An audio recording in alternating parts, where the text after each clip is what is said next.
Hi, I'm Beryl, and in today's episode, we are going to be exploring the Indian alphabet from A to Z. This is a special series that I filmed in India a couple of months ago where we not only explore Indian food, but the histories behind the dishes that we all love.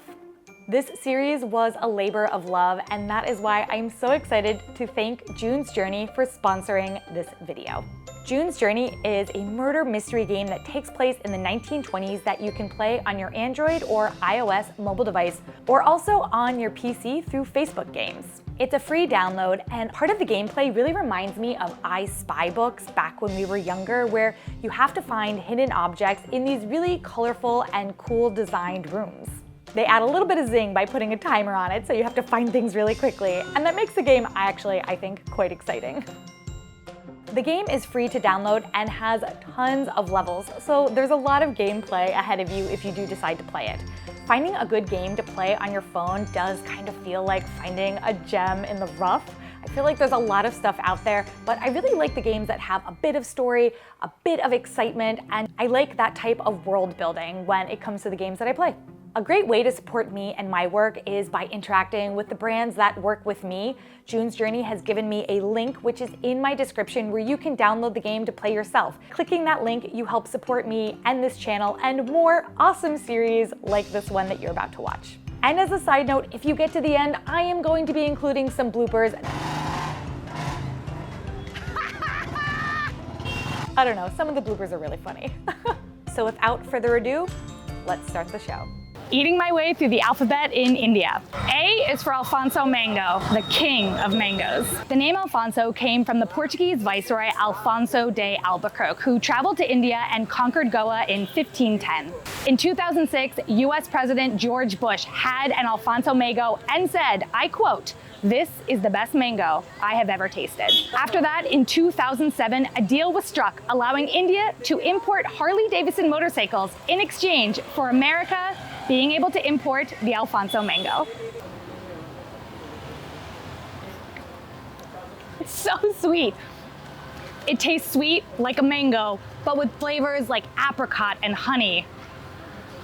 It's delicious. What's the most famous fruit where you live? Eating my way through the alphabet in India. B is for Bhatura. Bhatura is a puffed and deep-fried flat bread native to the northern Indian state of Punjab. It's most commonly eaten alongside chole, spiced and boiled chickpeas with tomatoes and onions. While this is definitely an Indian dish, you'll see echoes of it around the world. For example, the dish doubles from Trinidad and Tobago. That's because there's a large Indian population there. Between 1845 and 1917, the British brought over around 145,000 Indians under the Indentured Service Act. And those people brought along with them their food customs. It's one of my favorite foods out here. It's absolutely incredible. The bread is soft, the chole is spicy. It's honestly a perfect combination. Do you have anything like this where you live? Eating my way through the alphabet in India. C is for Chicken Manchurian at China Garden. A cornerstone of Indo-Chinese cuisine, India's interpretation of Chinese food. The cuisine came about when Hakka-speaking Chinese people immigrated to Calcutta, creating India's one and only Chinatown. And of course, with them came their food and their culture. Nelson Wang, a third-generation immigrant living in Calcutta, is credited as one of the pioneers of this hybrid cuisine with his invention of Chicken Manchurian. The dish became so popular, he was able to open his own restaurant in 1983 called China Garden. Ooh! It's sort of like a chicken meatball. The flavors are very Indian, but at the same time, you get this kick of soy sauce and a lot of ginger and a lot of chili. Today, Indo-Chinese food is a part of Indian cuisine, and Chicken Manchurian is the OG. Eating my way through the alphabet in India. D is for dosa. Originating in southern India, both the state of Karnataka and Tamil Nadu claim to be the birthplace of the dosa.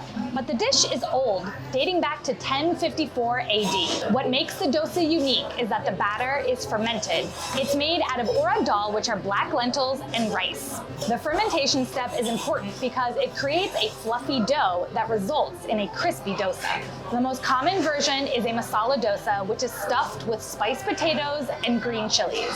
But what you really need to know about are the sides. This is the sambar. It is a lentil vegetable stew. The green sauce is a mint chutney, and the red sauce is a tomato chutney. And if you have a chunky white sauce, that is a coconut chutney. Do not miss out on it.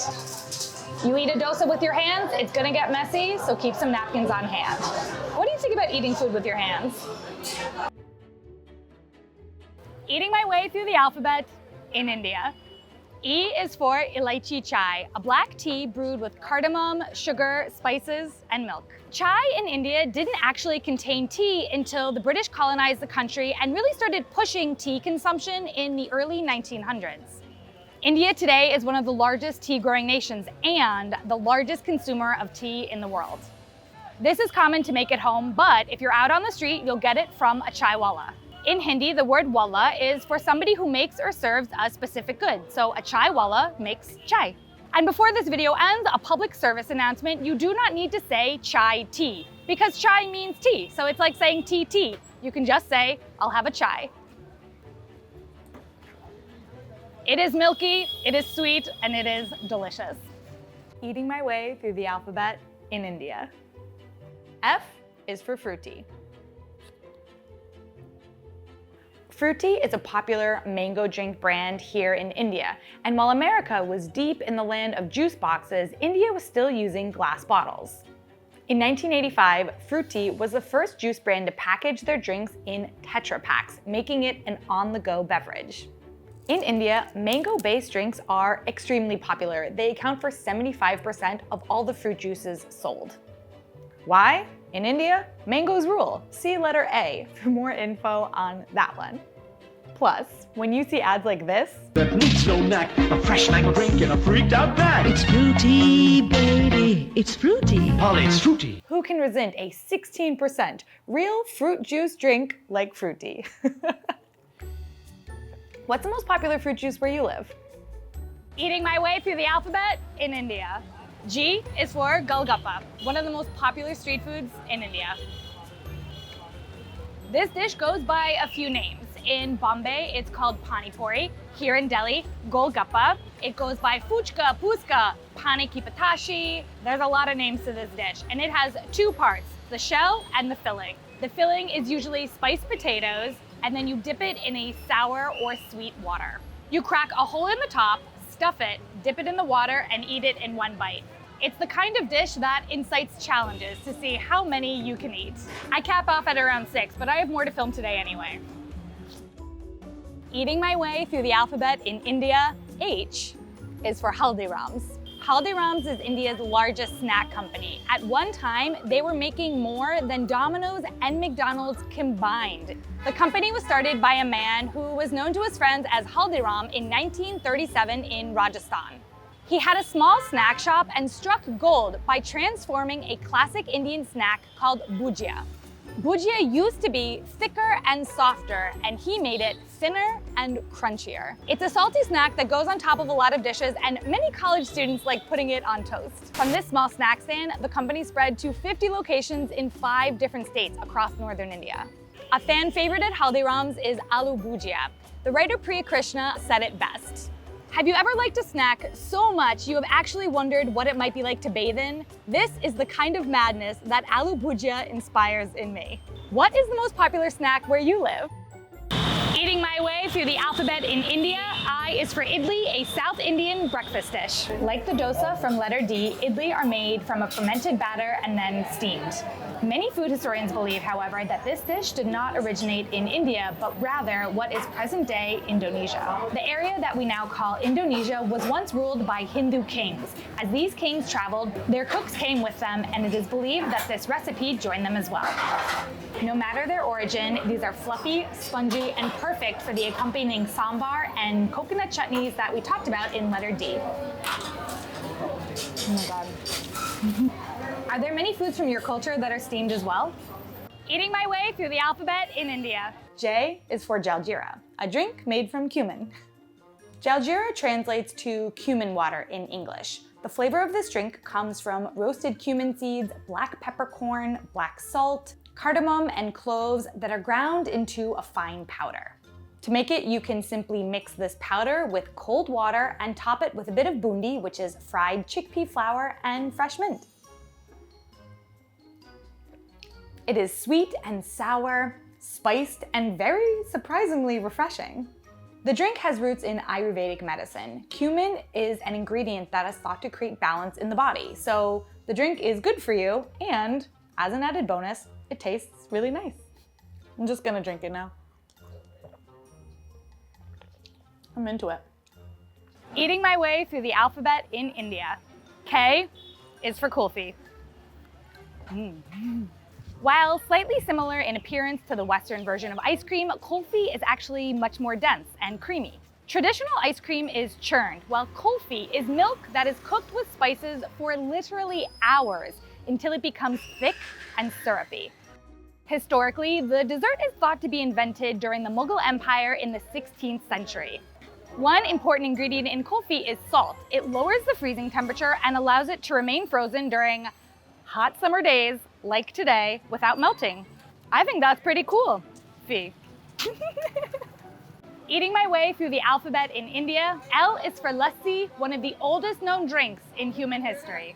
Yogurt was introduced to India through trade routes with Mesopotamia. An early version of the lassi was a combination of yogurt and honey and was referred to as the food of the gods. Over time, more variations emerged, including the mango lassi. See letters A through F if you want to know more about mango in India. The mango lassi is so popular that a TV chef, Harpal Singh Sokhi, is petitioning for the mango lassi to be an emoji. That has yet to be determined. I guess, let's see. Cheers. Eating my way through the alphabet in India. M is for Maggi. Maggi is one of the most popular instant noodle brands in the world. Every day, over 120 million packs are consumed. India is the largest consumer per capita, but did you know that it was once banned in the country? In 2015, they found shockingly high levels of lead in Maggi noodles, and the Indian government banned the product from the shelves. 2 months later, when they re-emerged, after Nestle had shown that the product was safe, it is estimated that the company had lost over $500 million in sales. And that was indeed a scandal, but ask any Indian, and I think you'll find that the real scandal is that the company claims that you can make Maggi in 2 minutes. That is just an utter lie. Even though it takes more than 2 minutes to make, it's still quick and it's definitely still delicious. Eating my way through the alphabet in India. N is for naan. While naan and India might seem like they've always been a pair, it didn't actually become publicly available until around the 1700s, and that was due to one key ingredient: yeast. What separates naan from other Indian breads is the fluffy, bubbly texture, and that is the yeast in action. Yeast has been around for a long time. In Egypt, it was used to make beer and bread since around 187 BC. It made its way to India via trade between the Persians and the Mughals around 1500. At that time, naan was a popular delicacy only amongst royals. But it took another couple of hundred years for it to become popular in non-royal households. Now, it's everywhere, and big. What's the most popular kind of bread where you live? Eating my way through the alphabet in India. O is for Old Monk Rum. This dark rum began being made in India after the country gained independence from Britain. It's made in a distillery that was once used to make beer for British troops while they were here on the ground. And while you may not associate alcohol with India, there's a long, beautiful history here of fermentation using some surprising ingredients. In Bengal, they make a type of wine using mahua flowers. In Tripura, a spirit called chalk is made with pineapple and jackfruit. Appam is a popular alcoholic drink in northeastern India made from fermented rice. In Goa, they make Warq, also known as Goan jungle juice, from fermented cashew apple juice. But for now, with my Old Monk rum, I'm gonna have it as my family does. 1 part Old Monk rum to 1 part thumbs up. Cheers. Eating my way through the alphabet in India. P is for Parle-G. Not only are these extremely popular, Parle-G is a great example of a community reclaiming their culture in the midst of an occupation. British colonizers introduced the practice of dipping biscuits into tea during their occupation of India. In 1929, a man named Mohanlal Chauhan founded the company of Parle-G in Mumbai. Chauhan was a big advocate for the boycotting of British goods and supported the revival of Indian-made ones as a part of the Indian independence movement. At the time, British biscuits were quite expensive, so Chauhan made sure that his biscuits would be affordable to every Indian who wanted them. Today, in 2022, this pack of Parle-G biscuits costs only 10 rupees. That's about 15 US cents, making them still a very accessible product to nearly everybody. And as an added bonus, they taste really good. Eating my way through the alphabet in India. Q is for Qubani Ka Meetha, and this was a hard one to find. Qubani Ka Meetha is a Hyderabadi dessert made from dried apricots. Qubani is actually the Urdu word for apricot. Apricots arrived with Alexander the Great when he invaded the region in 326 BC. The method of drying them came with the Mughals. The makeup of this dish is dried apricots, sugar, malai or cream, and almonds.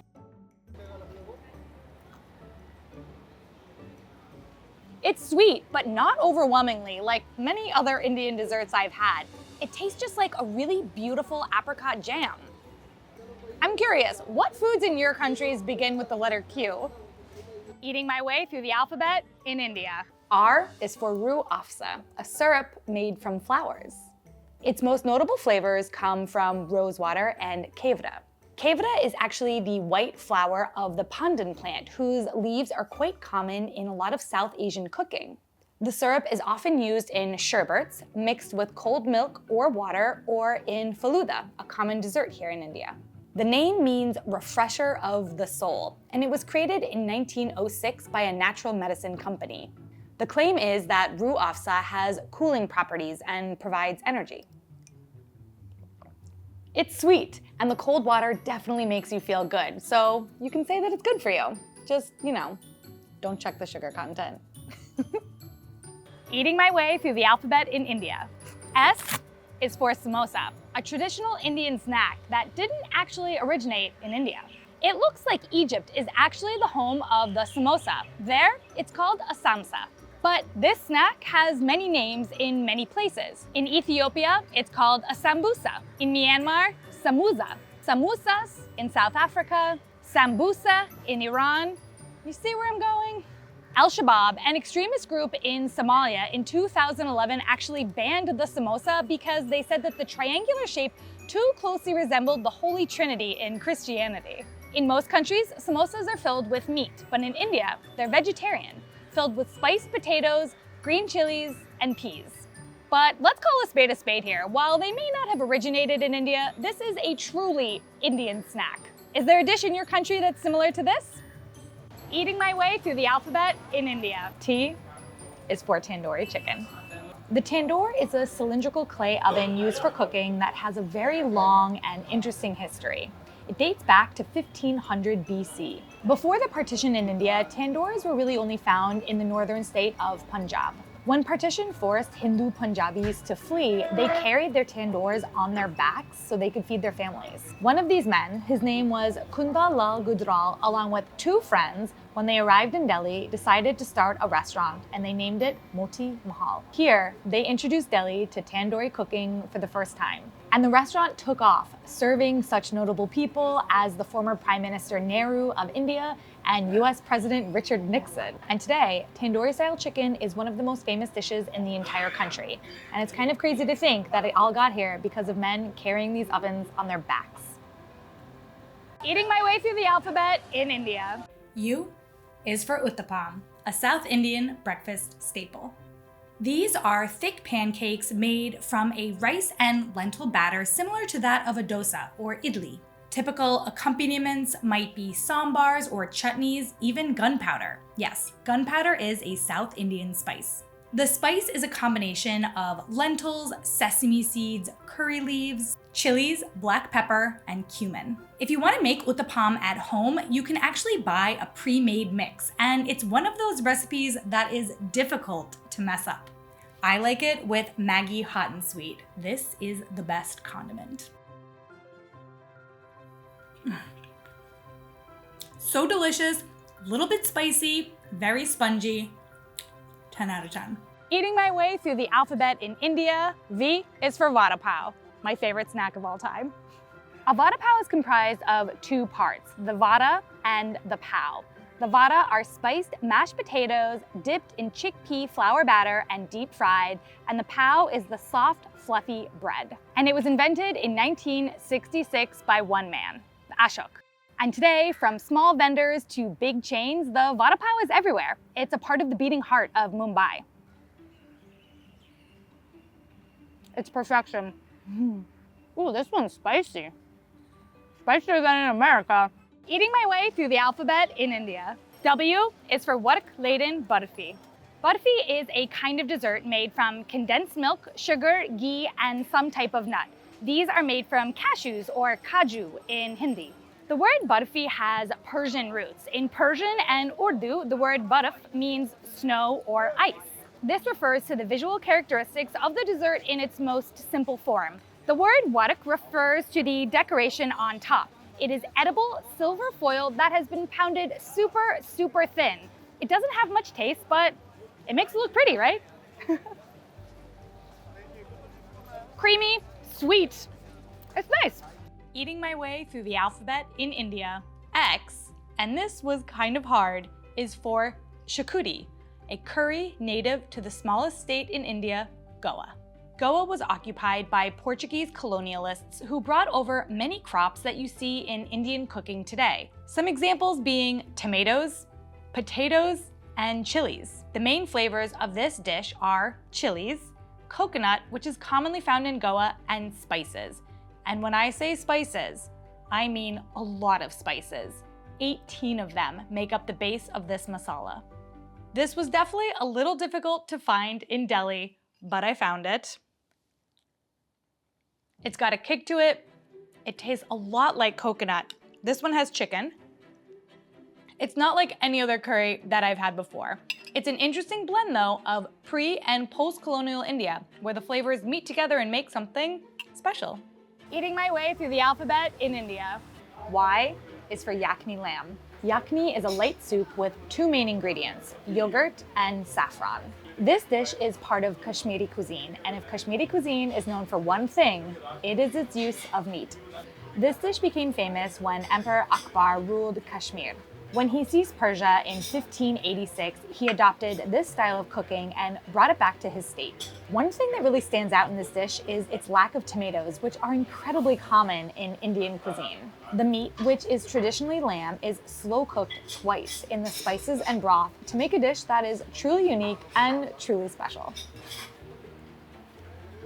You can taste the saffron, you can taste pepper, and the yogurt makes it all very well rounded, and the meat is tender.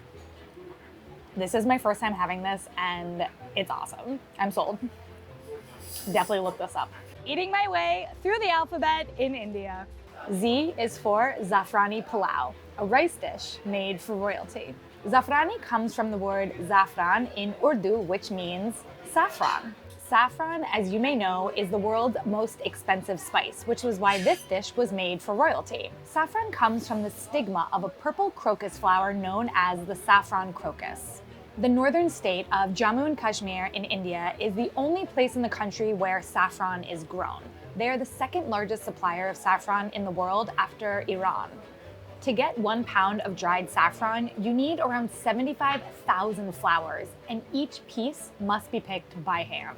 Real saffron is slightly sweet and floral in taste. If your saffron tastes bitter, it means it's a fake. Well, to say that you can taste the saffron in this would be an understatement. This 100% feels like a dish made for royals.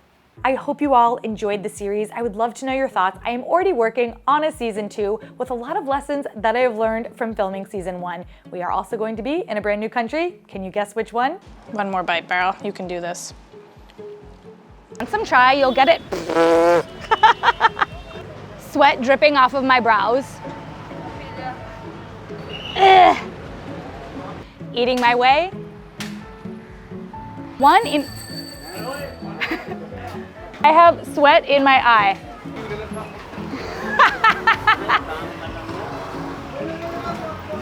Ready? It's a little cup. Yeah. No, no, no. Just put that in when you have